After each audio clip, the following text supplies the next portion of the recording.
Hi.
And welcome everyone to another exciting adventure on the energy that surrounds us. I'm your host, Michael. And tonight's guest, I am truly grateful for coming on in such short notice. We were talking about doing an episode right when a guest asked for more time and to postpone. So she graciously last minute said I will come on Tuesday, so I hurried up and made the links and everything. And I am so excited to bring this episode because this is an episode that I have not had on before.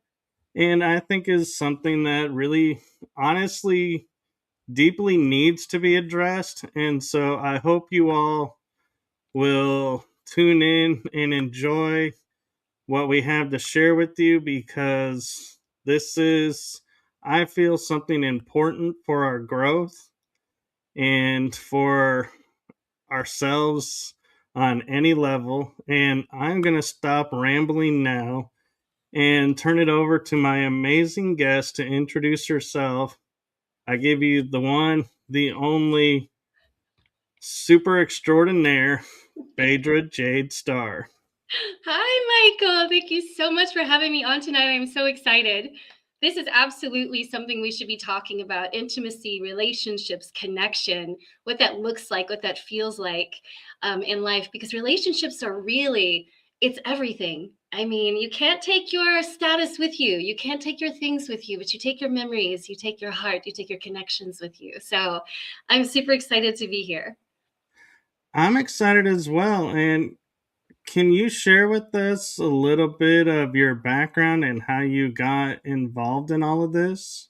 My goodness, yes. Like most of us, I was having a lot of struggle in relationships. I got married very early, the age of 19, and then married again at 26.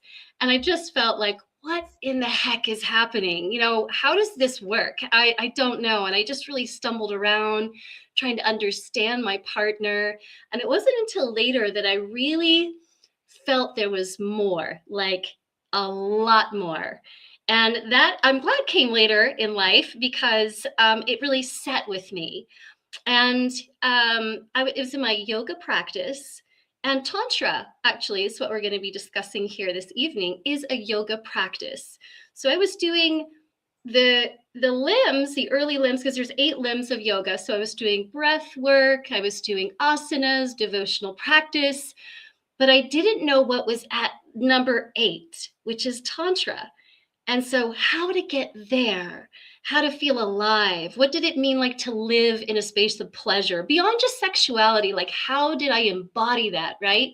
So that's been my journey, is really discovering what that looks like in everyday life. And I've spent the last 2 decades diving deep into living life through Tantra. So I'll be honest, my understanding of Tantra is on two levels, and I may be wrong on one. I'm not sure, but one level is it's based on or related with the Kama Sutra. So I'm not sure if that's just something I heard and put together or is real. And the other is it's a great way to build energy within yourself by you go to a certain point, stop it, and the energy gets reabsorbed and it helps raise energy in the body. Both of those are right. So applaud Yay! yourself. Yes, both of those are right. And they blend together. So I will address one first. We'll talk about the energy first. So, absolutely right. Orgasm and ejaculation are separate. And when we can breathe energy and life force into our body, we actually stop draining our, let's say, our vital essence. We start recirculating it through our entire being. So your sexual energy is super powerful. If you've ever noticed in the middle of the throes of intimacy, like if you're really, really into it, the entire world stops around you. And there's something to that. That's how powerful it is. But most of us, we don't know how to circulate that energy. We get locked down into the last two chakras down in there, and we just sit there. And unfortunately, that really drains our force. So when we can breathe it up through our body, and it's not hard to do, it's breath work. When you can breathe it up through your body, we get something called a heartgasm. So I've watched this happen with men who are learning to breathe it up and their whole body comes aglow. Just so like, wow, I had no idea I could get it that high. And you could keep going. You can keep getting higher and higher. And the Kama Sutra is deeply related into the intimate practices of that. So let's remember that sex is medicine. Most of us don't know, though, how to make that happen in our everyday world. And Kama Sutra is like, it's the antidote to certain ailments. Believe it or not, the original medicine was when you had a headache or you had gallbladder pain or you had other things in your body, you would have certain postures in sex to remedy it. So if you can imagine going to a doctor and they're like, well, we're going to have you do 5 short strokes, 9 long strokes, and a couple of these in this position for an entire week, you probably would say, I'll be back next week and the week after, but it was working. And so we kind of have taken that essence out of Kama Sutra, but that's the state of the origin, is this actual medicine. And it's a heart opener. And remembering too that when we're coming from our heart, there's a lot of healing that happens in that space. So my practice is really reconnecting those pieces together for people. But first we have to do it individually. So I know a lot of us like to jump into, well, how do you do it together? And the process is how you love yourself first. What is the process of learning how to breathe energy up in your own body? Because it becomes complex when you add another individual in, right? Right. So really that you're saying absolutely yes to this part of the and there are parts to it called a microcosmic orbit, where you're literally circulating energy through yourself and then through your partner in a lover's embrace. And I teach that in Tantra for lovers as well, where, couples get together, they have eye contact, they learn to breathe each other in and out. And it's very, very like trance-like. It's amazing. They come out somewhere on cloud 24.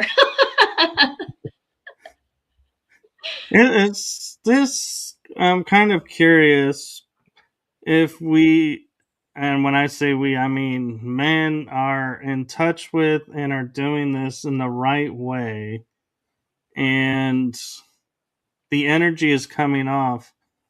Can it affect people who can read that energy and feel that energy and they react accordingly and you don't even have to do anything? It is quite amazing what happens when you flip your switches. Um, when a man is really feeling whole and centered. Now, men have they have a, let's say, a mechanism, let's call it that. When they know that they can please their partner, I mean, send her into orbit, it does something to him immediately. There is a feeling of, it's beyond confidence. It is, it's a centering, it's a wholeness. It's like a completion. He's like, it affects him immediately. So the transition of that is that when he knows he can please his partner, when that's reciprocated, it comes back and forth like a boomerang effect, circling over and over. And a man's light gets really radiant. He feels so much more alive in the world. And yeah, that does shine out. Not to mention what happens to his partner, right? If she's walking around all aglow all the time, he feels like, man, I am the man. So, yeah, it's exactly right. We're talking about turning on your light from the inside out, what that looks like, what it feels like in everyday life. And it's not impossible to do. It takes a little bit of practice. But practice is fun. I call it pleasure practices because it's not work. It really isn't. And first you are breathing, like your clothes are on. You're learning how to touch each other softly with intention. And the intention is not just to get to the next base. The intention is, how much can I feel you? How much can you feel me?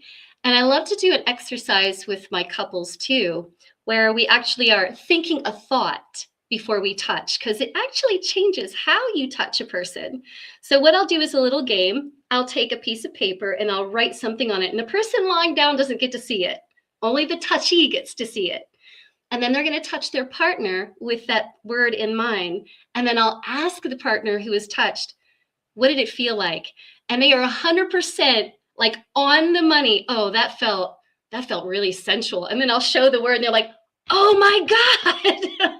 So it really does matter what you're holding in your mindset before you use your fingertips, which of course you do energy work. And I'm sure you're familiar with some chakras, but your heart chakra is right here in the palm of your hand too.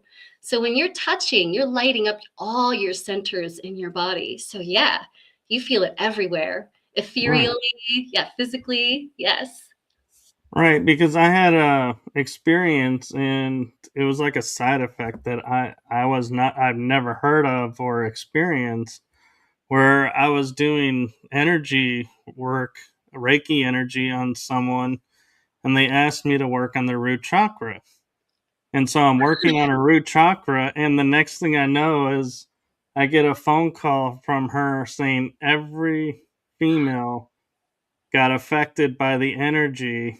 And I was like, I don't know what you're talking about. All I did was work on like I normally do. And so that's why I was wondering is it because I was centered and balanced and in total energy form that radiated out, and that's why it affected everybody there, and it was nothing that I did, or I guess I did do by doing energy, but it wasn't intentional is what I mean. Uh-huh. Yeah, well, you had like a shaman effect, right?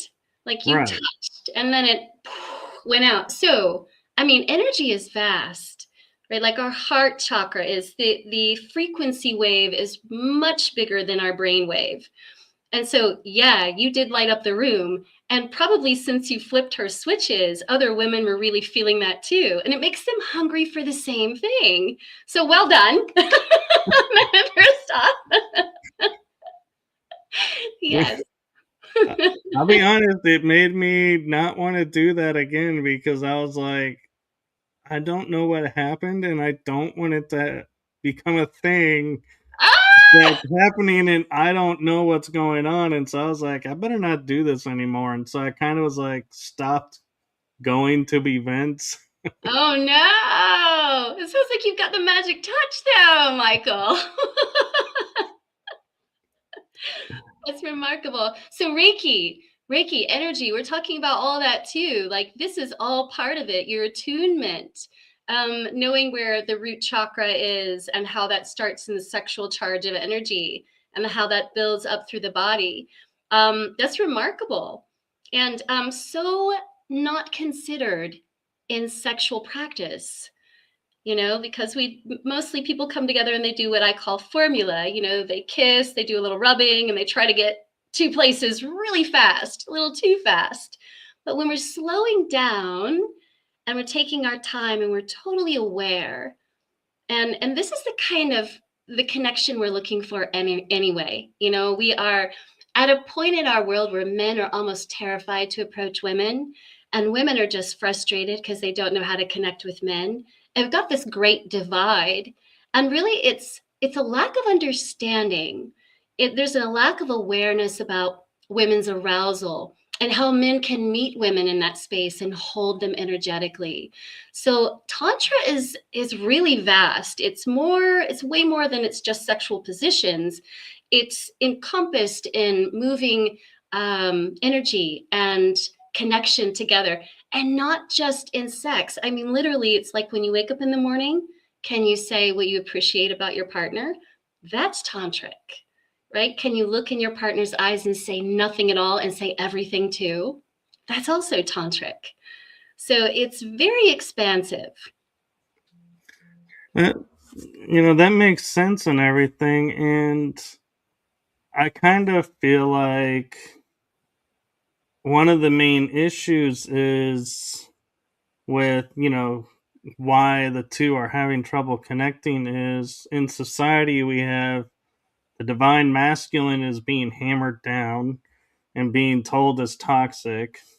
The Yeah. divine feminine is gone off the charts and is going to extremes, and it's like there's no balance anymore.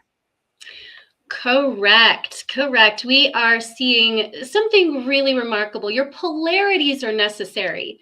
So, I mean, I've seen, women say, oh, we don't really need men. And men go, oh, but you actually need each other. You really do. Yin and yang, cold and hot. We all need each other, right? And so we're definitely in need of that balance you're talking about, that harmony. And here's the thing, Michael. Women are driving on yang energy. I mean, they're all go, go, go get it. And while that's okay, is also not their essence. A woman's essence is to attract, to open, to blossom, to bring in, right?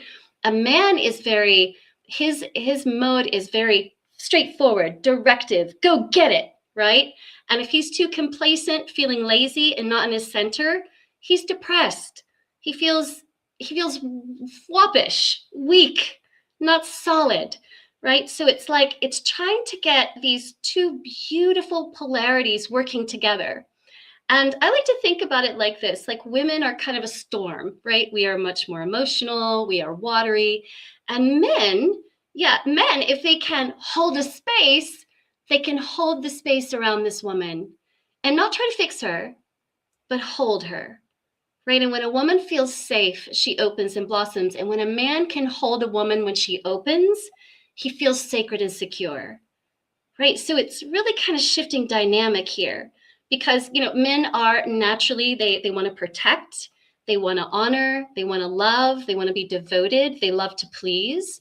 And sometimes women are like, I can do it by myself, and that's great. But sometimes we just need to relax and let a man do it for us. It feels really good.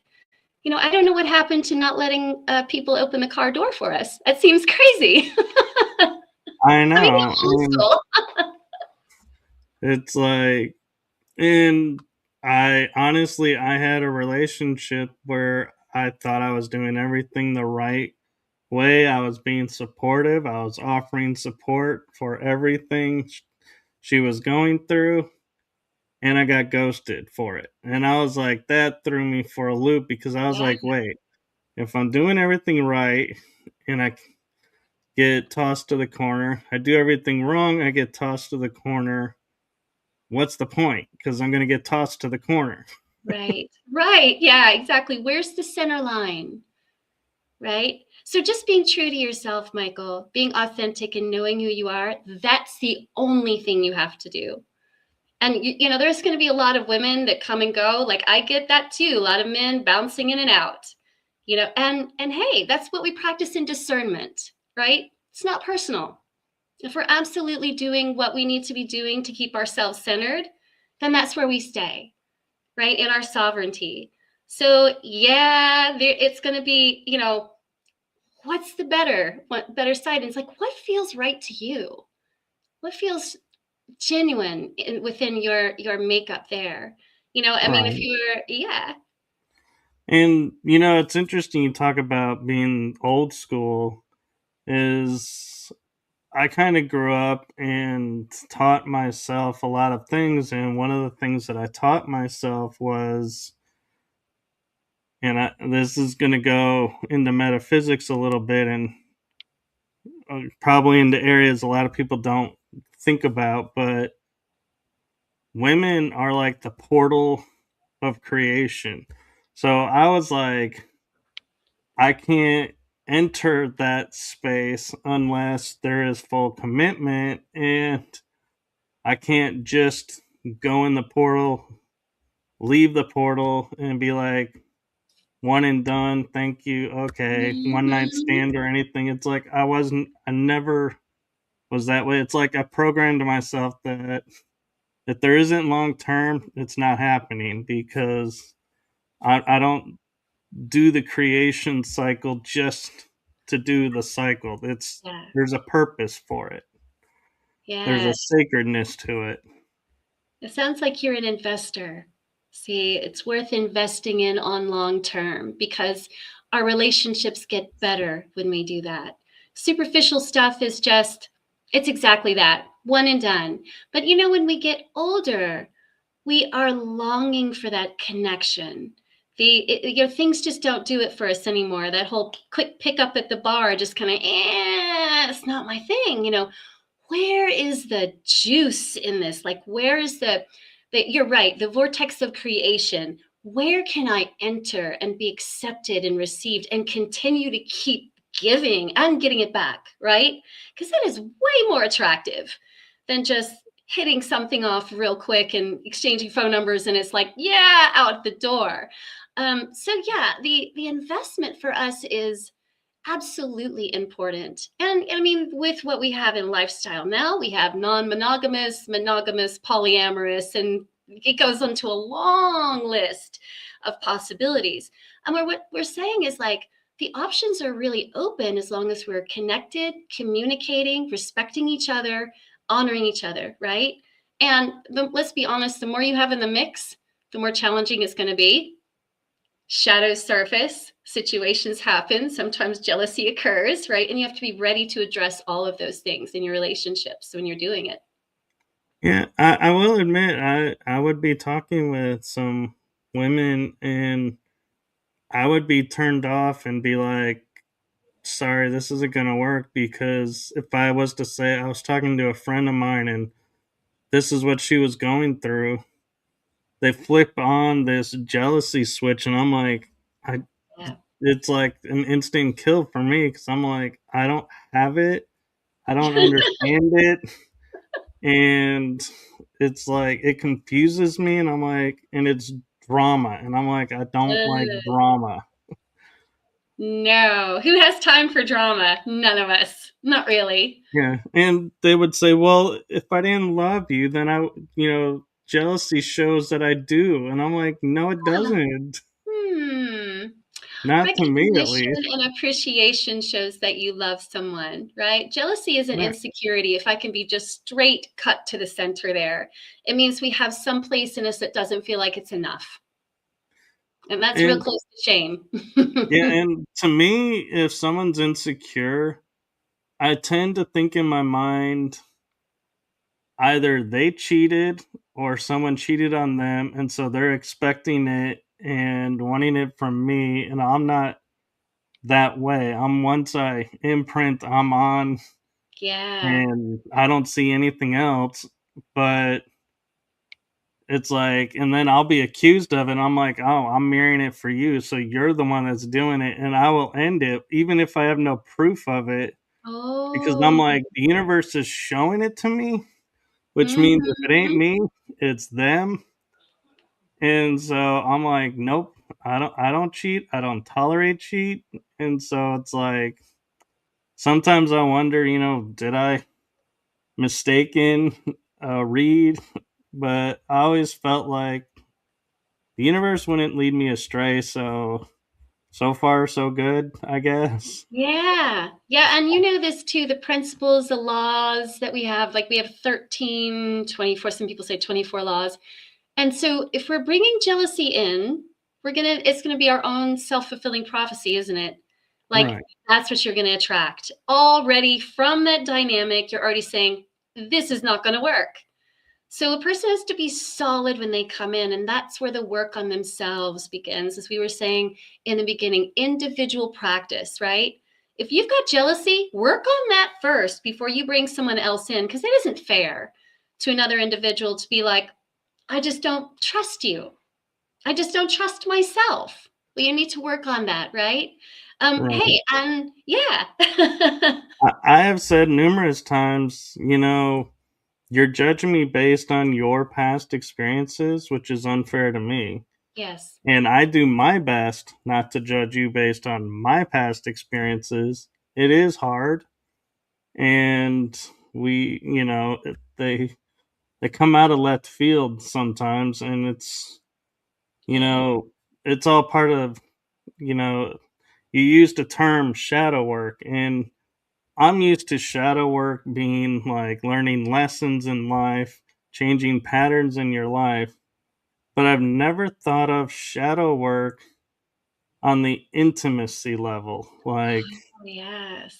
And so is it the same type of work, or is it through different means and different ways, so to speak?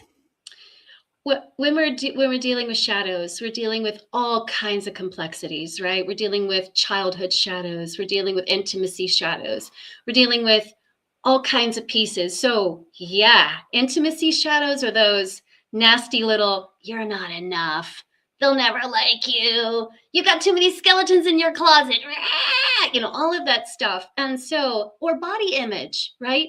Shame, or all of those things, they come up. And so working through those shadows are imperative. Now, there are techniques that we can do where we bond together, where people are literally helping each other move through the spaces of healing. But you can't lean on a person. That's the difference, is you can't ask another person to work your shadows for you.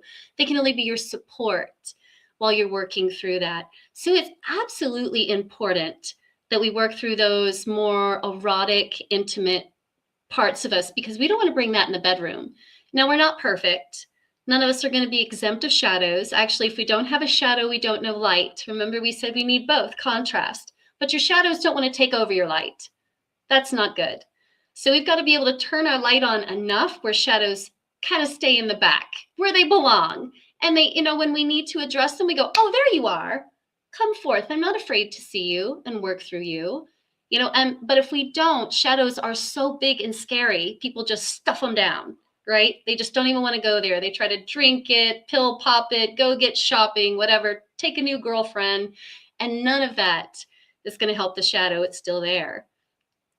I find it interesting because I recently was working, I wrote a book about the shadow, and it's a part of the book. And the realization that I came through my 48 years of being here is I used to fear the shadow because I was like, shadow is always like they show it in the dark, and they always Mhm. talk about this being this the bad, element. It's in the shadows, so it's got to be Yes. bad. And I realized we can't see a shadow unless there's light in it, because otherwise it would just blend in the dark.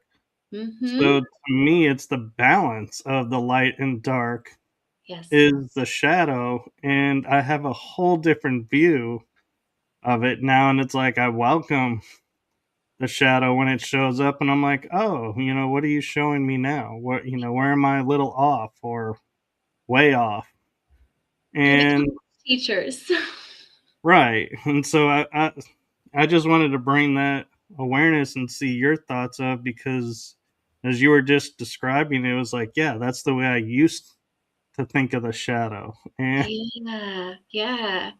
One thing I like to help people become aware of is there's an interesting phenomena that happens with shadows. When we're really cranking up our inner light, if you've ever noticed that a shadow doesn't dissipate, it actually gets thicker. It gets inkier and more dense, right? So we've got to be prepared for shadows that really are like they got a lot of juice and power. When we're coming to them, we don't come to them with fear, with anger, with frustration or desperation, right? Because that doesn't do anything to create our light. But like you're saying right there, to open your space to invite the shadow, because you know it can't hurt you. If you do enough work on yourself, you're like, the shadow can't hurt me. It can be scary enough to look like it can, because it might be trying to stop me in my tracks to get me to listen. But it's always got something remarkable. And here's what I found about doing shadow work: it's 100% inner child work. 100%. Like here's this big scary mask on, roar, big teeth, right? And you're going, whoa. And then by the time you sit and you go, so come on out, talk to me. Here's this little you going, you never heard me when I was hurting when I was 7 years old, rah, rah, rah. And you're like, okay. And then the healing starts. And it's always that, so as corny as it sounds, inner child work is super important, and it is shadow work. It's like a blend of the same thing.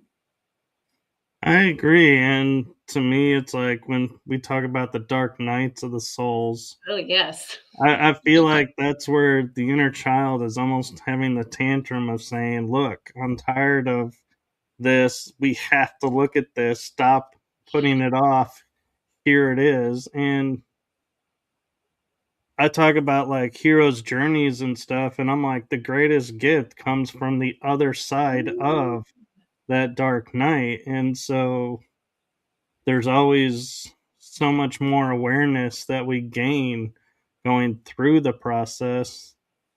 And so I'm wondering, as we're growing and evolving, so to speak, and awakening ourselves, is a lot of what we're talking about with like the tantrics and the energies and everything able to be conveyed like through telepathy in a way of not, and I don't mean telepathy of like me saying to you, hey, do you want to get a drink and maybe go do this later? It's more of a telepathy of saying, this is where I am. Are you willing to meet me here? And that's how dating, I guess you could say, would be of the future, is the energies speak for us and don't have to use words. Oh, I love that. I so love that you brought that up. So there is an interesting thing that happens in Tantra where we say you don't even have to be close to each other to have something called an energy orgasm. In other words, that same kind of element you're talking about, that energetic build, that being able to communicate without words, it can be across the room. Like, yeah, your light's on too. I happen to check you out. And there is now, because we're open and receptive, right? We're able to feel that energetic vibration. But here's the thing I want to say, Michael. That's the first thing we read when we walk in a room. It's not words, it's energy, right? You can walk into a space and go, man, this either feels great or it feels lousy. And you have already done an assessment. And that's all energy right there. And Tantra is like major energy work.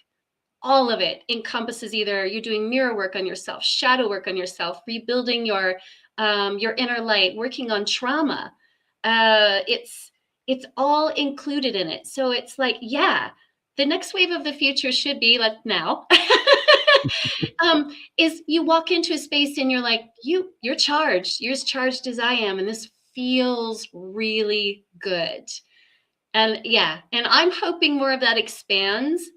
And when I get people into my practice and we're doing meditation, deep meditations, and I get them into a nervous system reset, and they come out going, wow. And I'm like, that's more like the natural way things are, like that de-stress, that feeling of peace.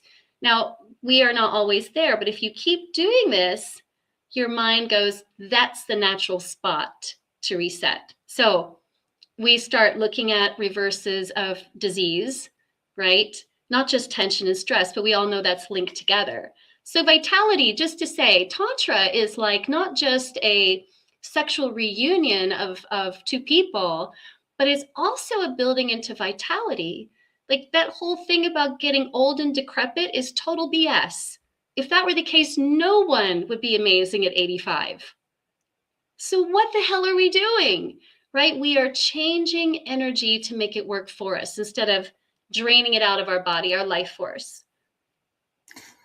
And so there is a caveat though to it, and I've had this from my own personal experiences. Like I do walk into a room and I do sense the energy and I get drawn to someone and I'm like, ooh, this energy is really cool. And I get over and I talk a little bit and then I notice ring on the finger and I'm like, why am I being drawn to someone not available? And Oh, or be like, energy, connects and they're like, oh, I'm seeing someone, but you seem really cool. And it's like, again, why am I being drawn to what's not available? And so, how do we kind of, they laugh about like radars for different things. It's like, how do you get the sense of knowing I want to connect with who's available, not the hmm. unavailables? Yeah, okay, right, because there's really not a buffer when you're talking about walking into a room and you're vibing. So maybe the intention, because remember, we are so powerful, right? I mean, we are extremely powerful. So just having the intention of, I just want to connect with people that are available can start to shift that up a bit. Because otherwise, we're going, man, I just want to meet awesome people in the room. And the universe goes, yeah, let's do it. And some of those people are taken. So, yeah. And hey, if it happens, look, it wasn't that you were wrong. It wasn't that you were off the mark. They just, you were like, I see something gorgeous in you. And apparently someone else did too. And they just got to you first. So, keep going. Don't give up. It's a fun ride. It can be, yeah, and it can also be the opposite. It's like it's like they say in life, how many rejections can you take before you really Oh, start to yeah. wonder? And it's like the same thing in relationships. You get like 20 no's, and you're like, do I dare even go for 21? It's like, Yeah. is that going to be the one that's going to make or break? And I mean, to me, I just hold out for the universe and let the universe work itself out. But I know that there are people out there who are, sitting there and listening to this and going, yeah, how do we keep up the encouragement to Mm, survive all the no's and all the disappointments yes. to get the yes? Right. Yeah, I think it's harder for men, if I can be honest, than women, because you guys deal with a lot more rejection than women do, if I can be just really clear about that. So, yeah, it's like, how many more times can I handle this? My resilience has got to be off the charts. And one thing to remember, though, Michael, is that we are actually on a path less traveled. So we are surrounded by people that are married, taken, unavailable, maybe not in a good energetic space than we are. So the more discerning and sovereign we become, it seems that becomes narrower and smaller. And that is what's a challenge for us, is having to be so patient until that right connection comes, right? So make sure that you go to places where there are people like you, like deliberately hone into those seminars or places or retreats exactly for those kind of people. And then you're like, okay, I've got a better chance here than I do if I go to the library or wherever else, right? So we have to really, first of all, make sure that you don't have a bunch of yahoos in your life, because that beautiful person can't reach you if there's a bunch of other crazy stuff circulating in your world. Two, also make sure that you have set your home up for a partner. If you're in your bed and you have a pillow only for you, then the universe goes, nah, you're not ready. So put a space for your partner, even if it isn't there yet. These are little tricks of the trade that do work. If you want a woman in your home, maybe you buy a few candles, you start to put a feminine essence in your home. Make sure you clean things up a little more. And also, there's a way for women's arousal that we talk in Tantra too. And I love sharing this with men because they're like, I had no idea.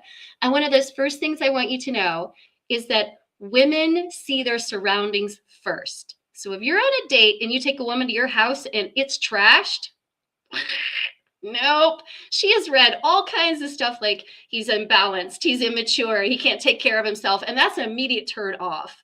So lower the lights, as cheesy as it sounds, put on Barry White, whatever else you like, and set the scene, really, because you're saying, I'm taking time to connect to you on this level.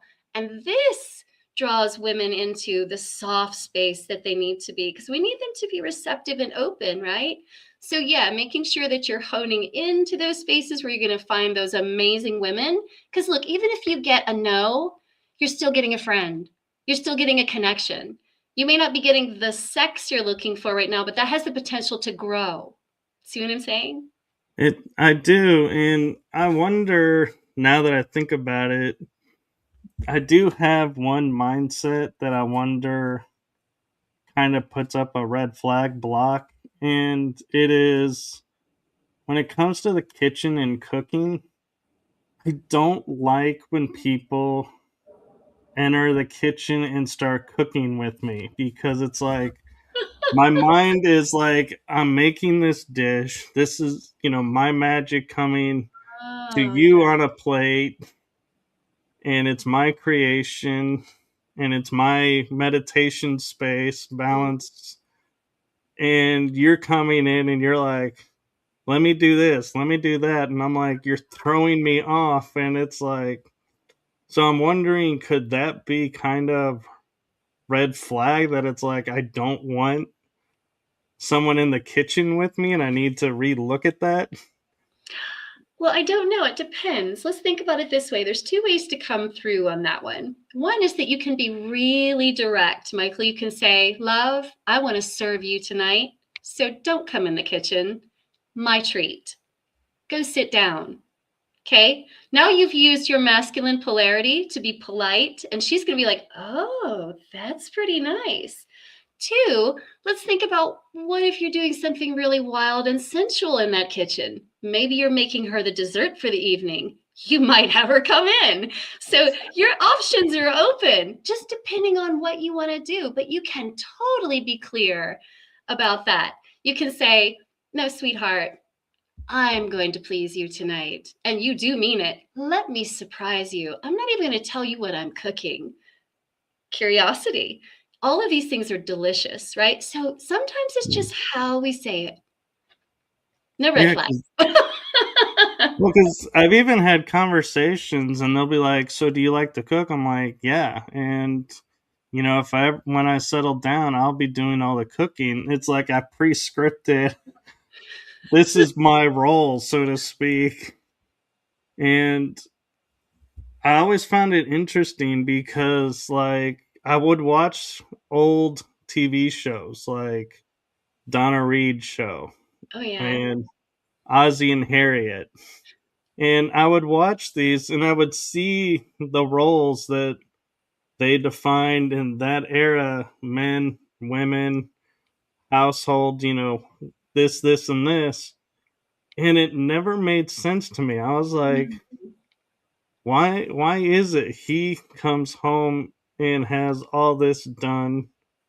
Why can't she be the one that comes home and has all this done? It's like my Oh, mind could yes.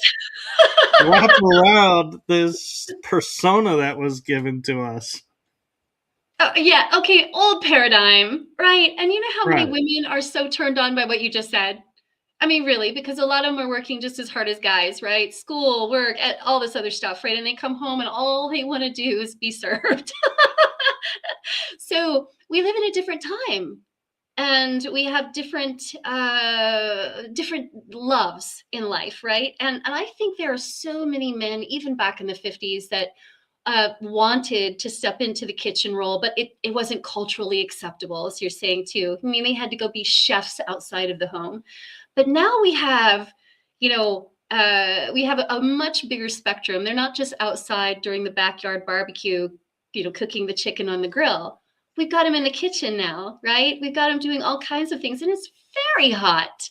It's amazingly wonderful. So, I mean, bravo. I think that the world is ready for this. Women are ready for this.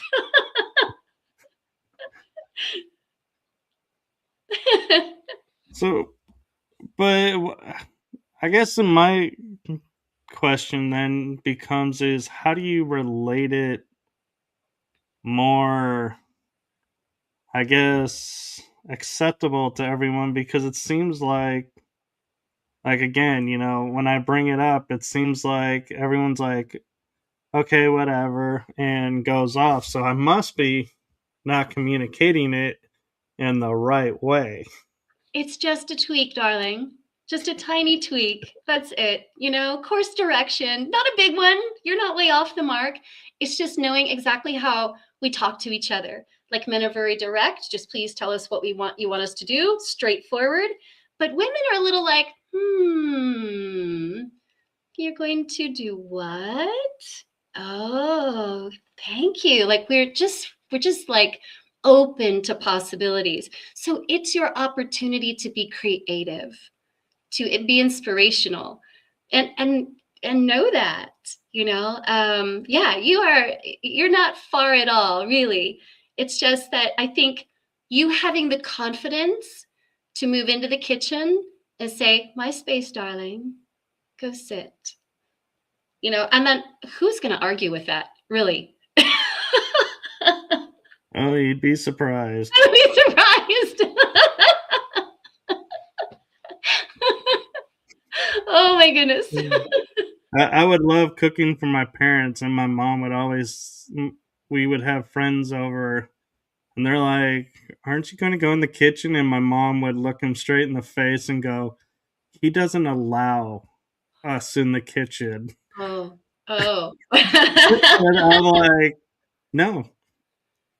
And it Yeah. would amaze my mom and my dad when they were with me is because they liked foods I didn't like, but I could cook it. And Oh. what was weird to them was, chefs always talk about tasting the food to know when it's done. Mm-hmm. I would never taste their food because I didn't want to eat their food. I didn't like what Yeah. they wanted. And so I would serve it, and they would be like, how do you get this so good and taste so much better than going out to eat because you you never tried it? I'm like, no, I didn't. It was like there was something about the smell. I Oh. was able to cook it through smell. And one of Wow. the dishes that I would do for them like that was tomatoes and mushrooms and peppers. Okay. Two things that I don't eat. I eat mushrooms on occasion, but I'm not a fan of tomatoes or peppers. But I could cook them really well, and it would confuse my parents.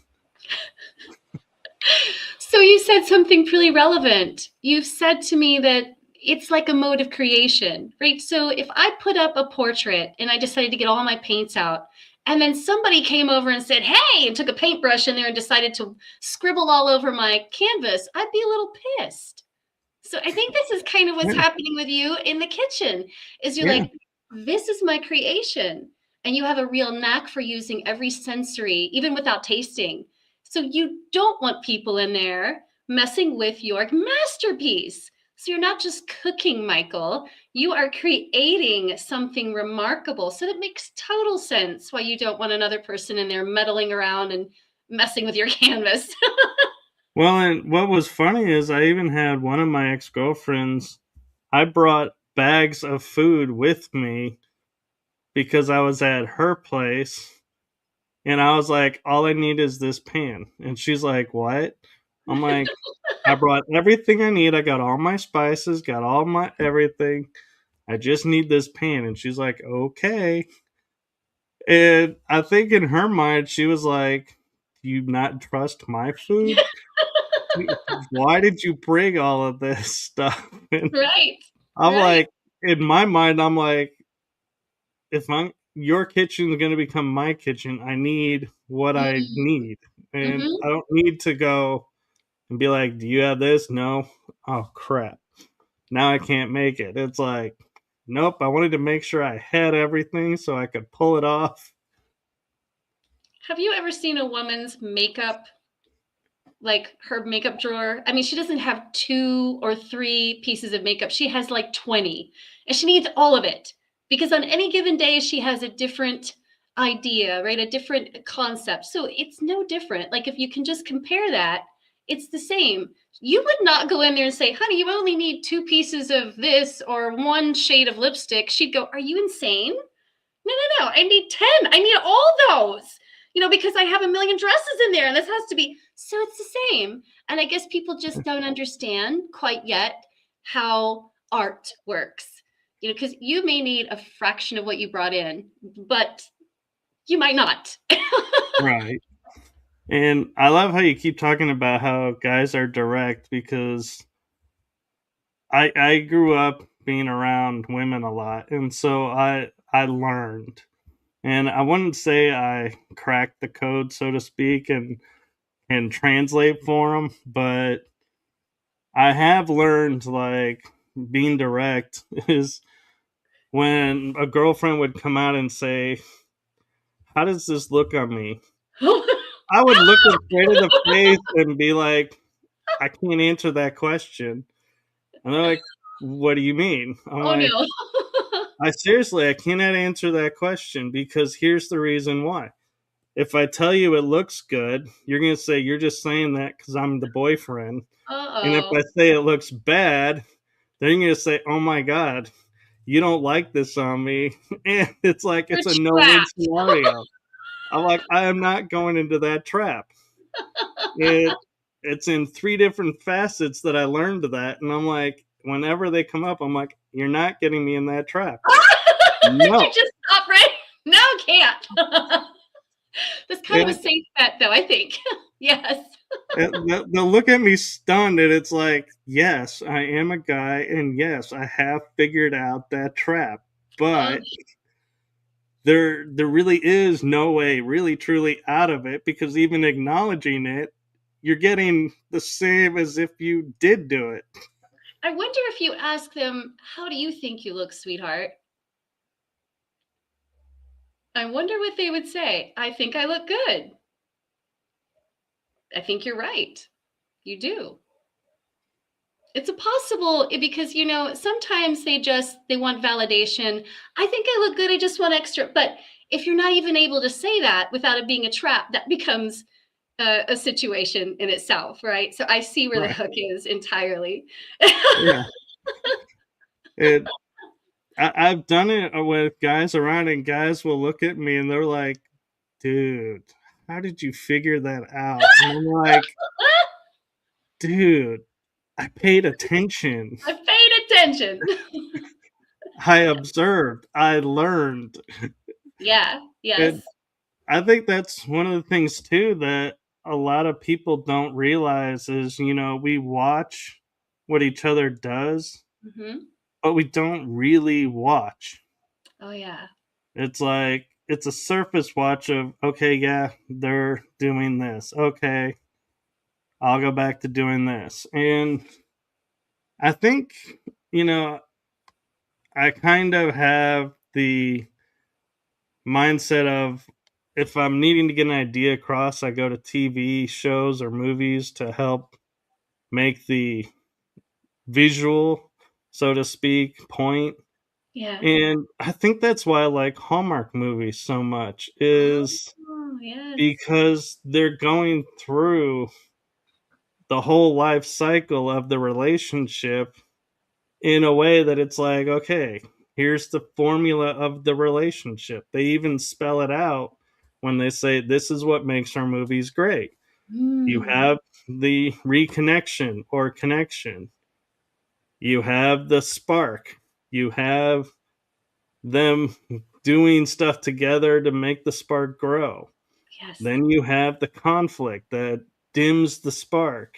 Mm-hmm. And they decide, okay, I was wrong. I judged you over this, or he judged me over this. They talk it over and they reconcile, and the relationship goes forward.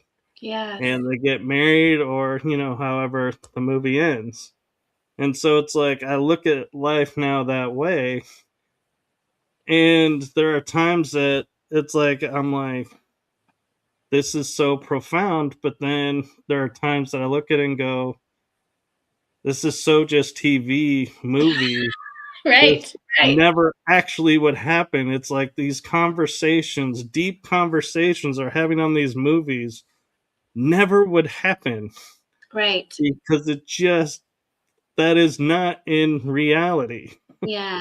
Yeah. No, And right. I, That's why it's a movie. and I wonder, because I start filtering it that way, it's like, it starts landing that way. It's like, is that blocking me from having it in reality? Because why can't it be reality? Why am Yeah. I programming myself not to have that reality? Ooh, good question. Good question. One thing that I noticed that I love symbology, if you haven't figured that out by now. One thing, I love what you're saying here about how things come together. And what I've recognized is I like to term things like we are building a garden. When two people first get together, they have a ton of light together. People are like, ooh, there's something between you guys. We feel it, it's palpable. The energy is very, very palpable. And I say that this at this point, we're building a garden around us. And that might look like tomatoes, watermelon, it might look like roses, but every single part of that garden needs nurturing and care in a unique way. You actually have to take care of a rose differently than you do a watermelon, right? And as long as the two of you are in the center, you're good. But what happens was, as soon as things are going right, you take each other out and you stick career in the middle. You stick children in the middle. And you're running around the garden trying to keep up, and everything's falling apart. So the whole thing I like to say is, as long as the two of you stand in the center, you're strong. And you have to remember, you need sun, you need breath, you need water. That means you need time to grow, to love each other, and pay attention, right? If something's wilting in your garden, don't ignore it. And you're going to have to pull weeds. You have to pull weeds. It's inevitable. But we are always building. And here's the thing, relationships typically don't plateau for long durations. We just don't know how to build the spark. And Tantra is about continuing the that exploration, right? So we stay young forever. We get to points where we can talk about what really, like, things we've wanted to try. What's on your bucket list? What do you really want to do that you've never done before?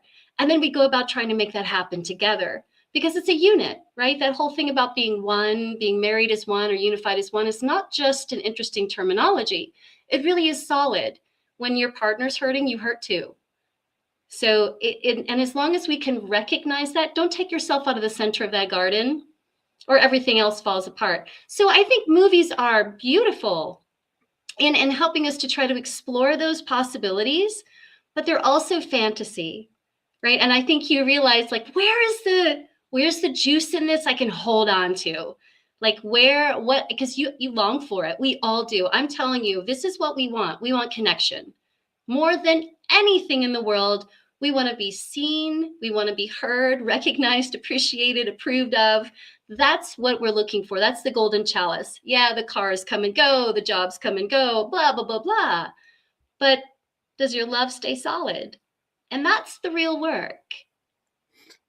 Yeah, and that's so true. And one of the things that I always found interesting was when you would hear, like, you talk to your grandparents and you'd be like, how are you guys still together? And they would just be like, well, we just, we're comfortable. We know each other. We are, we're just here for each other. And you're like, okay. And they make it look like there's no work needed because they just go with the flow.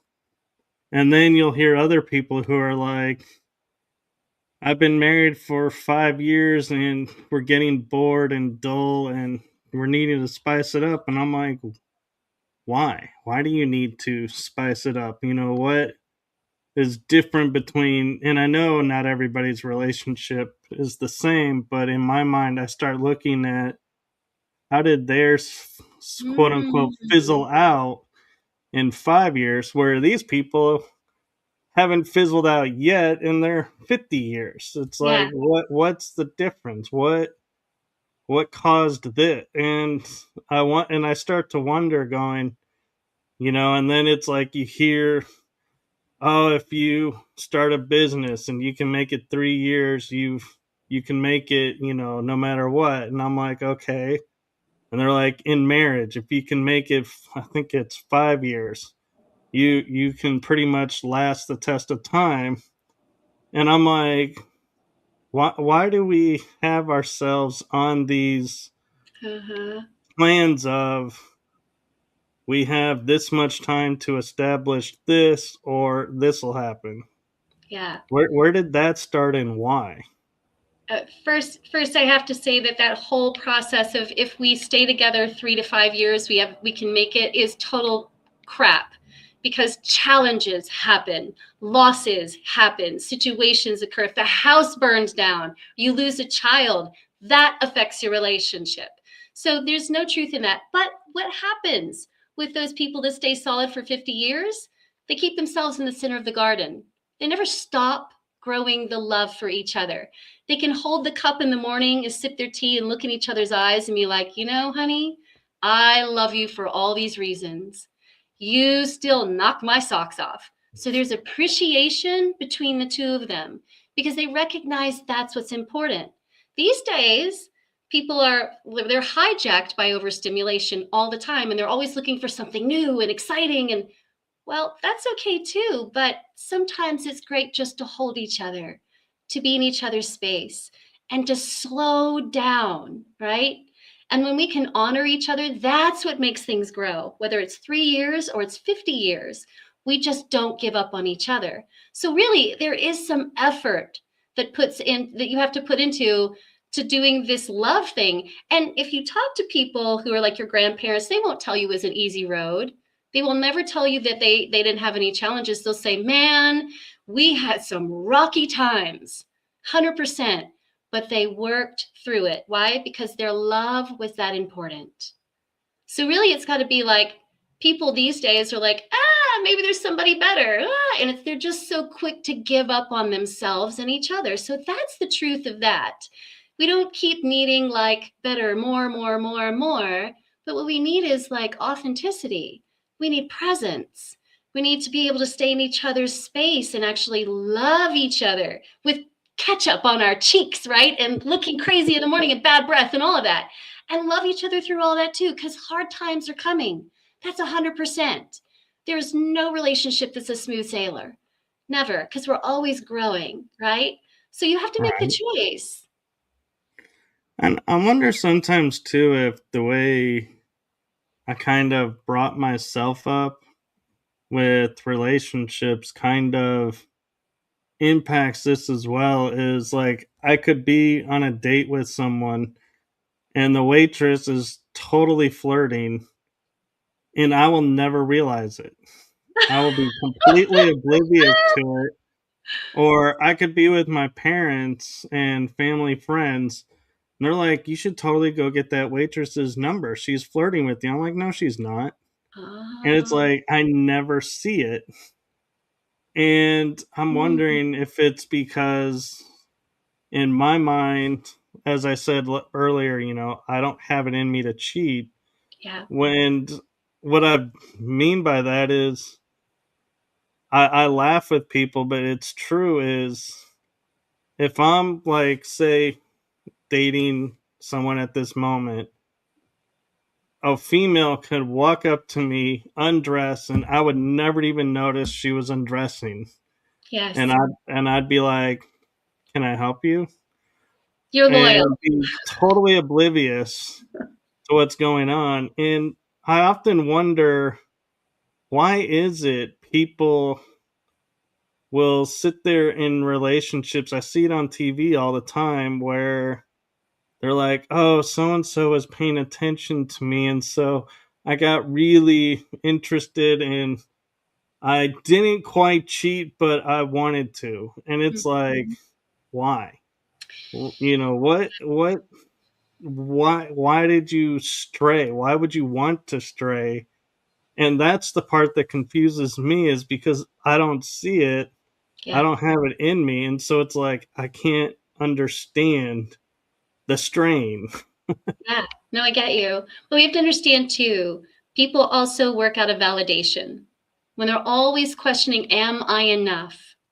Then they'll seek outside themselves or their relationship to try to, and it's always detrimental, right? Cheating never ends up being a good thing. So they've got one eyeball out here and another one looking at their partner. But here's the thing, when we work on ourselves, like when I said you were loyal, I meant like you're honored with your partner. She's all you see. She's the rock of your world, right? And another woman could be traipsing around naked and you're like, don't even see you, baby. And there's nothing wrong with that. The thing is, you're solid, right? And I'm not trying to put blame on a person who likes to have multiple partners. That's not entirely what I'm saying. Is that though when we feel like we are enough, when we feel really secure with ourselves, this is exactly what happens, what you're saying. You just don't notice. It's just not there. It's there when it needs to be. When you want to switch the switch on and you're like, yeah, I'm ready to date, I'm ready to explore, I'm ready to see, then you get to notice a lot of that too. Yeah. Yeah, yeah. Does that make And sense? it does, and it would annoy my mom actually quite a lot, because she would be like, "You're not married. You're not, committed to anything. Why are you denying yourself these opportunities?" And I'm like, and I also would say to my mom, I have a hard enough time keeping track of the likes and dislikes of the one I'm with. You Yeah. start adding two or three, I am like, I don't know how guys do this. And I literally, it's like when I hear one guy's like, oh, I got this girl in this city and this one in this city, and I have this one and I'm married to this one. I'm like, how do you keep them all straight? How do you keep Oh, track of everything? It's like my mind would be in overload and overstimulated and shut down from way too much information. And I'm like, how is this even possible? Anyone could do this. And I do know it ends up failing all the time, but it's like the fact that they can do it at all amazes me, but not to the point that I want to do it. yeah. But it just, I'm like, and the same thing with women. It's like, how do you keep track of all these different things? And I actually got ostracized from my family, one side of my family, because I wouldn't go do the sell your wild oats path, because Yeah. that's what they wanted us to do. And that's what they, like, my cousins would do. And they were like, these, what they're doing is great. What you're doing is not. And I'm like, Huh. I think you got that backwards somehow. Were you dropped as a kid or something? Because this is not normal. What I'm doing is the normal thing. And Yeah. so, it's, how do you reconcile that, and come to terms with that and settle, and balance all of that? That is a really great question. So, with people, they fragment. What you're saying is, when you have one person, let's say your primary lover, all of your energy can go into that one person. And yes, it's enough energy for you to work on yourself and then to be with one other. Even if you add another person in that mix, you still have to be super solid with your primary, right? Like there is, the second you start going behind their back and they don't know what you're doing, you're fragmenting and you are becoming weaker because of it. Too many pieces, too much in the brain, too much energy all over the radar ends up in collapse. So even with polyamory relationships or polyamorous relationships, you still have to be, you have to have a primary. You have to hone in, right? And then those people that you're adding, you have to have that much energy put into those people too. So it's a lot more work. To be totally honest, to make it work, it's a lot of work because there's no such thing as, I'm just going to go behind your back tonight, George, and I'll be back tomorrow morning, and don't you worry about what I'm doing, because George is going to be up all night thinking about what you're doing. Yeah. Yeah. So, I mean, to be real, you're absolutely right, because two people, yin and yang, masculine and feminine, right? Everything else is icing on the cake, but you guys are cake in the center. And we find love grows deeper when we do that. Again, I'm not opposed to people having multiple lovers, but being responsible and be held accountable for that is incredibly important, right? So I'm not open to people just having a million people. I just think it's a bad plan. It's a bad plan sexually. It's a bad plan energetically. It's even a bad plan on your, all of it, your finances too. Yeah. I can see detriment in it as well. So yes. And again, but I think when people are just, they feel like they want that validation. They just need to feel important. They act in these ways all the time. They're trying to put notches in their belt, so to speak. How many people can I have to make me feel amazing? Well, you take your brain with you, your mind with you everywhere. So it's an inside job to feel amazing with yourself first. And then, you find you don't need 50 people on the side. Well, and I wonder too if it has to do with I taught myself in relationship, because trust is key. Trust is, the most important thing, along with communication. They're like the equal two important keys that I would say, and this is surprising because I didn't have the best childhood, so to speak, growing up. I went through a lot of traumas and abandonment issues and other issues that I processed and worked through. But when all was said and done, I would start every relationship the same way, and that is, I give you full trust until you break it. And then when you break it, then we have to figure out, is it worth fixing, or do you even want to fix it, or are we done? And I think that throws people off, because it's like, how do you trust with everything you've been through?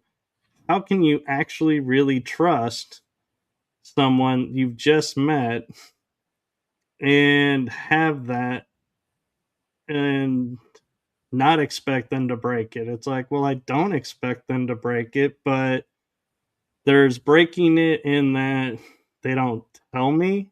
Yeah. And I find out there's somebody else breaking, versus them coming and saying, hey, I went and had drinks with so and so, and I'm like, thanks for telling me.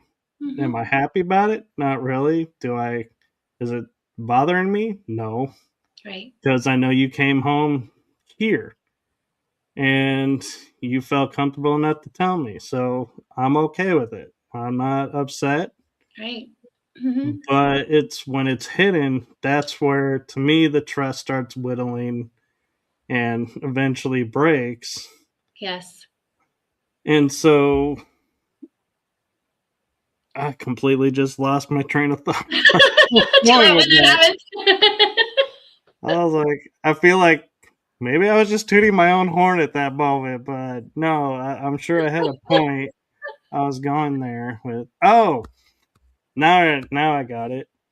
Is that a wise way to go into relationships? Or am I setting myself up because I'm going in that way and not building the trust up, that the trust is already there? Well, I love this, because you're right. Trust and communication are huge. And I'm going to add a third element into that: surrender. So when we're trusting, we're also surrendering to the capacity, right? Without that, one of us is not receiving. So that flips back and forth: trusting, surrendering, back and forth, and communicating. And really, we want our women to feel so safe that she can tell you she's going out for drinks before she goes out for drinks, right? So you're like, not a problem, sweetheart. But oftentimes, she's so terrified about how a man will take it that she tells them after the fact. So it's work on women also feeling the safety of being able to deliver it, and men having a space because that takes some work. Like, we've been traumatized, both ends, both of us.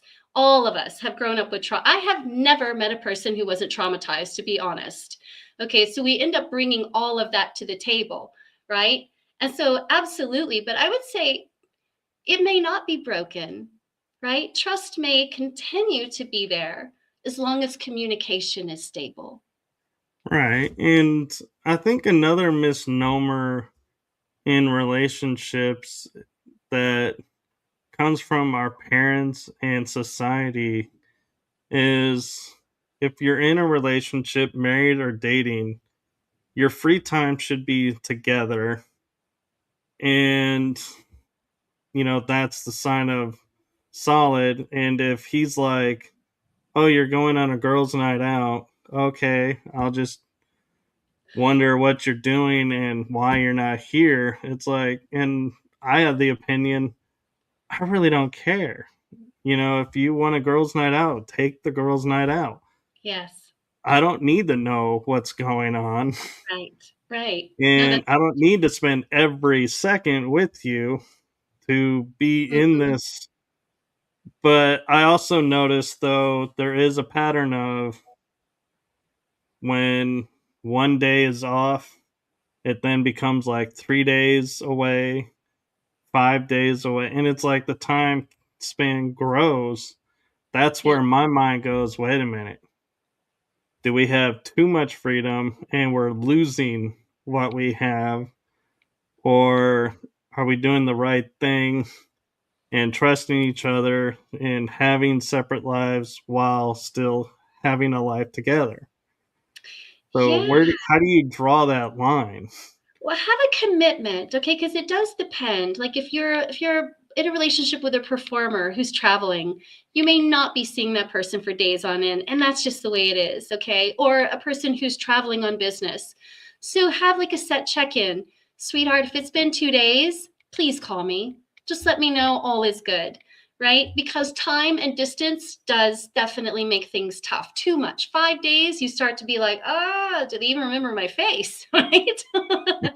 But yeah, I mean, set a boundary for the two of you. That's super important. Again, communicating, because I do believe that you should not be spending every waking hour with each other. You should have your talents, your dreams, your passions, your friends. You need to have spaces where you're still operating like you were before you got in a relationship.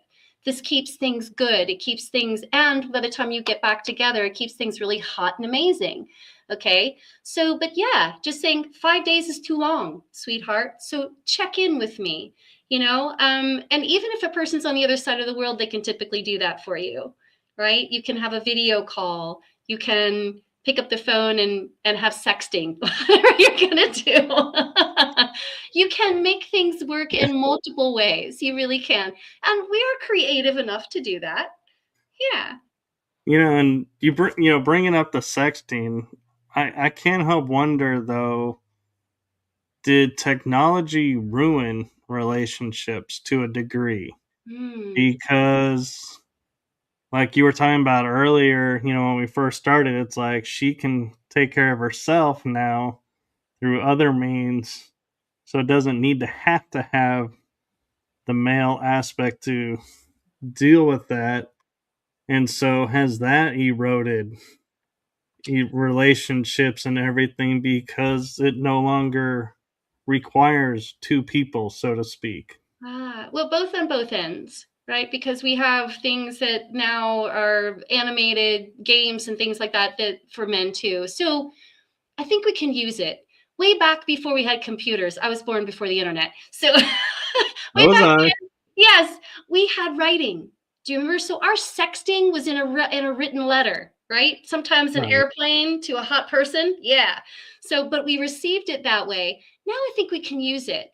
Like, one of the things that I like to teach couples is how to do this erotic connection on the phone. Like, typically we go, really? We can do that? Oh, yes, you can. So you can do hot and heavy fantasies on the phone far away and actually build your relationship doing that. So I think we can use it. And as far as women not needing men, women will always need that part. Men will always need the warmth of a woman. So we can't replace it. Although I feel that in this day and age, what we're trying to do, I think, is that we're saying programming people to believe that they don't need it, that they're so self-sufficient that they can remain isolated. But we find that this is detrimental mentally to each other, that we actually need human connection. We need voice. We need interaction, more than just texting. Pick up the phone and listen to a person's voice, right? Um, Yeah, there is we something about the frequency. That's right. Yes, absolutely right. Whether it's in a written message, whether it's in a video call, we can use it. I mean, the good thing is, love, we didn't have video calls when we were kids, right? Like this was one of those far outshot futuristic things. You're like, one day we're going to be able to see each other naked on a video. And we're like, no, that's not. And here we are. I mean, that's an everyday occurrence, right? So we can use it. Yeah, I think our generation was the generation of no, you will never see us naked on phones or anything. And Right. it's like, and I love when people make the wisecrack of we were the generation before cell phones. Thank God, because if what we actually were doing was ever caught on Oh, a camera phone, would be like, oh my God. And it's like, we think about it, we're like, that is so actually true. It's like we were more crazy and nutty, but we didn't go to the extremes of like hurting right, someone, right. but we came close, but we never. And I feel like that's why I wonder what technology is ruining it, because it makes it too accessible. It makes it Mhm. too out there that it no longer has that sacred feeling to it, that it's becoming just an activity. Yes. Yes. Remember when we used to build heat on the phone? Remember when we were talking on the phone and the cord was so long you could reach across the other end of the house, right? Your parents couldn't hear Yep. you. So, but we were building heat, like you couldn't see each other. There was curiosity going on, and what are you really doing over there? Yeah, we don't know. Right now, you're right. That's like the cat's out of the bag. We get to see it all. So I think we kind of have to monitor that a little bit so that we're not being overly stimulated with these kinds of innuendos, right? Because some of it is it is too much. It is too fast, too quick. And what we see, obviously, is we're having consequences for those kinds of things, where anxiety disorders, more depression, more feelings of isolation, right? Disenfranchisement, all of that stuff is coming up. So we have to slow down and get creative again in our ways of, maybe doing a little old school. That's totally fine. Yeah. So, what advice do you have for couples? I know we've kind of talked round robin around this kind of aspect here and there in different ways, but what advice do you really truly have for people who are trying to balance the divine masculine and divine feminine within themselves to bring it out in the relationship? That is beautiful, really beautiful. So I'm going to say working on the basics, calling in presence. And in order to do that, we have to slow down and breathe together. We have to be willing to look in each other's eyes. We have to be willing to communicate what it is we need. And that can take time on both ends. A man has to understand that women are usually very guarded. They've had to compromise most of their life. And so for them to soften can take a minute. And they have to trust you, which also means that your capacity to communicate to her can't be to fix her. She doesn't want to be fixed. She just wants to be heard and understood.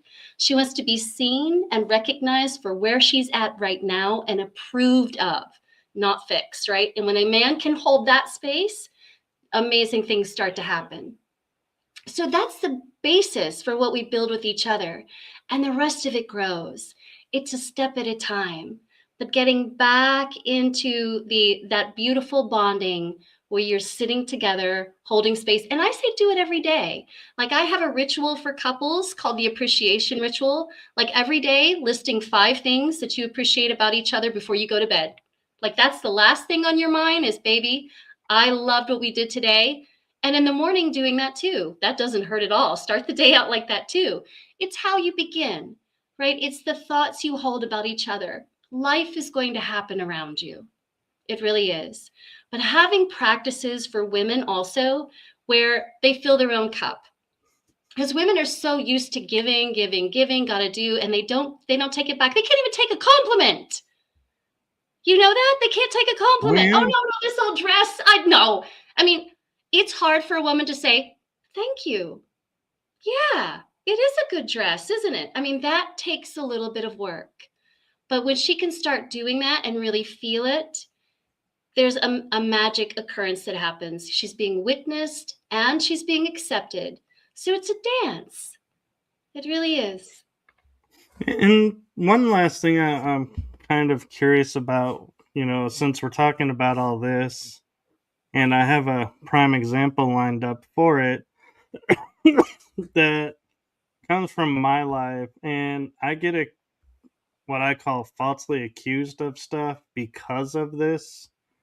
Is in my nature is if I was to say genuinely, the example I'm going to give, I'm just going to preface is true, and I'm not making it up just for the point of the thing of what I'm asking, but to say like your hair looks really nice and that's a really cute outfit on you, I would in turn be looked at and saying, "Why are you flirting with that person? Oh, right. What are you doing?" And I'm like, I wasn't flirting. I was just stating a comment, Mm-hmm. but it gets misread. And so Yes. is that because how I said it or related, or is that their shadow coming out and I really didn't do anything wrong and I shouldn't stop, and look and go, uh, how do I need to say this so it comes out right?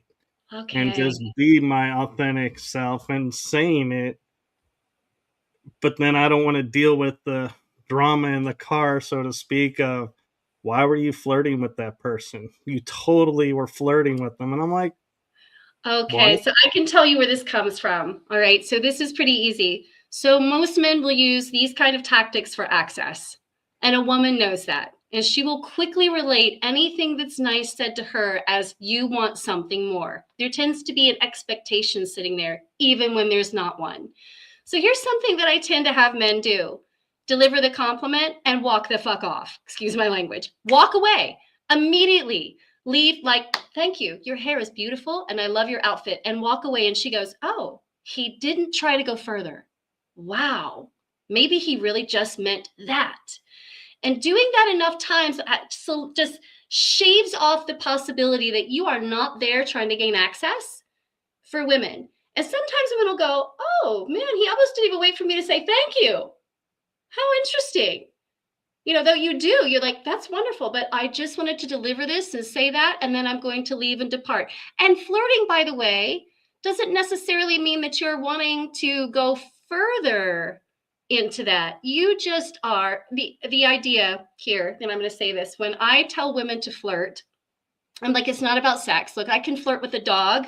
I can flirt with your grandmother.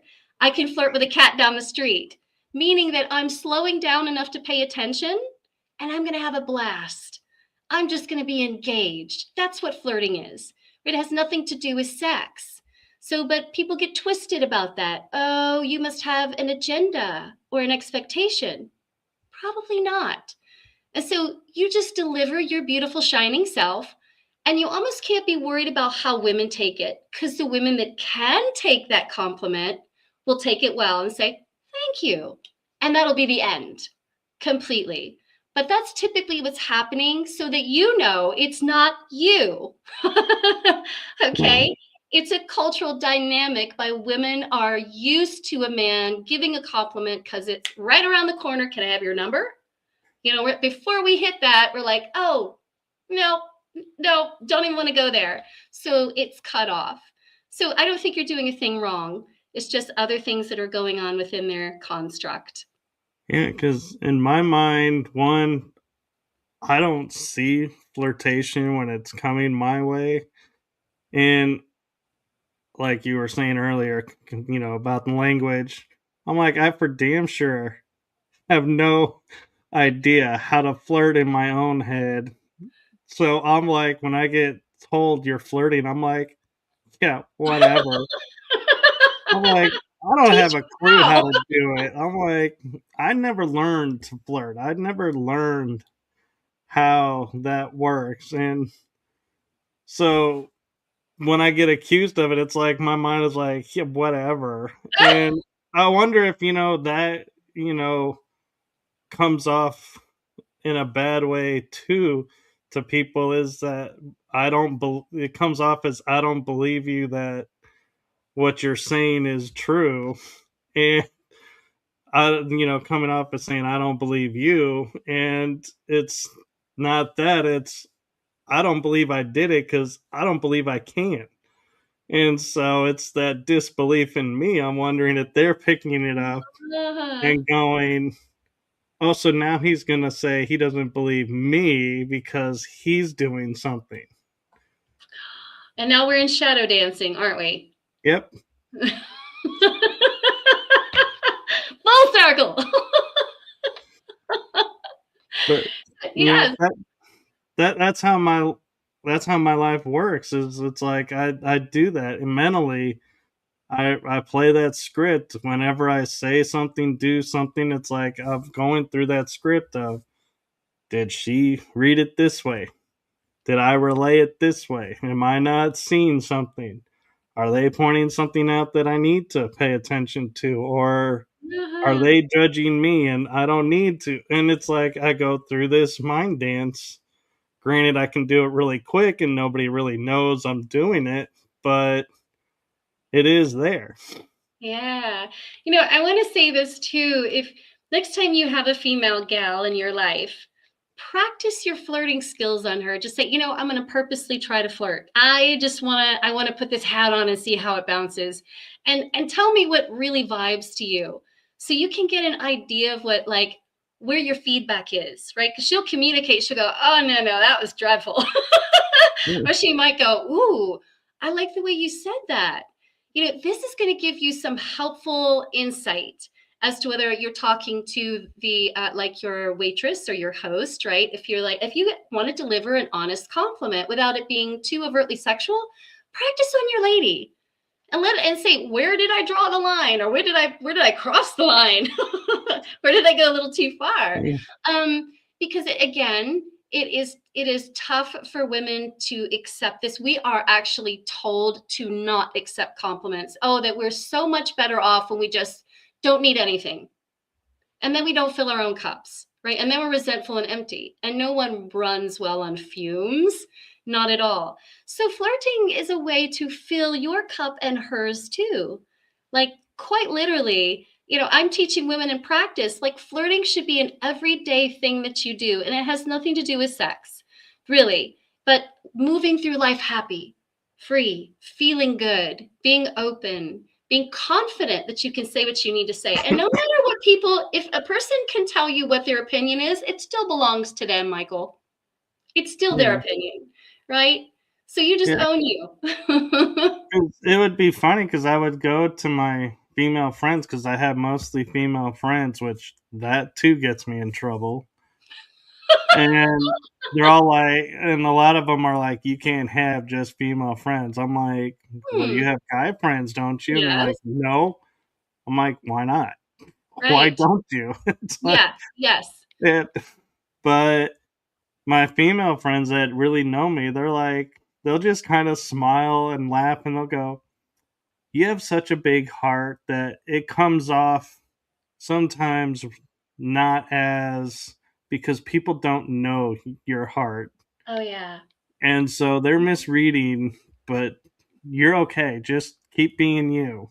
That's And right. it's like, I kind of like having that balancing act because it's like, I know they're not going to fluff me and say, "Oh, we'll tell him what he wants to hear Proof. because you know we're have this friendship." No, that's we're honest with each other, and it's yeah. And so there are so many times that I've been told it's because you have such a big heart. People don't know it; they're not used to that, and so they're misreading Mhm. it. And I'm like, well, I don't know what else to do with it. It is what it is. That's right. It is. And you're still delivering. You're still delivering something beautiful. And look, even if they can't take it right now, you still gave it. Like you planted a seed of, I see you. You are beautiful. I recognize you today. And that's what you delivered. They'll be able to take it or they won't. Still not your job to make sure that they do, right? But yeah, and definitely we can have female friends, male friends. And when we think that we get in a relationship, we can no longer have that, it posts an interesting construct, doesn't it? It says that you can only have friends that are the opposite sex if there's sex involved, which is just not true. It's not true at all. So I think it's really good to still have that balance, to have the feminine and the masculine, because you would do that if you were single. I don't think a whole lot should change, because when it really disrupts who you are, you end up living fraudulently. You know what I'm saying? You don't Right. feel back in your mind. You're missing it. You're aching for how it used to be, and that's not fair to anyone. Yeah. Well, I just realized we are over an hour and a half already. Look at that. I'm like, we're actually approaching an hour and 40 minutes. I'm like, wow. You I see what time flies when you're having fun. and so is there anything you wish to promote or anything you have coming up that you would like to promote before we end Yes. this part? Yes, I have the Jade Garden coming up actually May 28th, and that is an all inclusive 6-week immersion for women that are learning the sacred wisdom of yoni. We have the ancient practices of anatomy, the sacred yoni ritual exercises with the yoni egg, and how to really tap into pleasure throughout your whole life. So it's not just about parts of your body, it's about really tuning into your feminine wisdom. So that is coming around soon for those people who want to follow me, get on board with that. There are a couple of prerequisites. I do require a little meditation and a little yoga classes, and that's just because we want to be centered and used to this kind of thing because it's going to be in the course pretty repeatedly. So that's what I have going on. And there's so much more all the time. So just stay connected with me, everybody. Yes, and hopefully we'll get you back on and we can I'd love that. continue this because I agree. It's like as much as we were talking tonight, it's like I feel like I'll normally say we've hit the proverbial ice tip of the iceberg, but I feel like we didn't even really get to the tip of the iceberg. It's like we got the little point at the Yeah, top. let's keep going. Absolutely. I'd be honored, Michael. Thank you. And before we go, is there anything that you would like to share with the audience that you feel like we didn't get a chance to get to tonight? I think we covered so many incredible topics this evening. We talked about shadows. We talked about feelings. We talked about being able to be confident in our body. We talked about relationships and what that looks like and how we connect with each other, and how ages and lifestyle and culture has definitely changed the dynamic on understanding polarity and how we want to come into spaces that feel natural and very sacred for us. And I think we're heading in the right direction.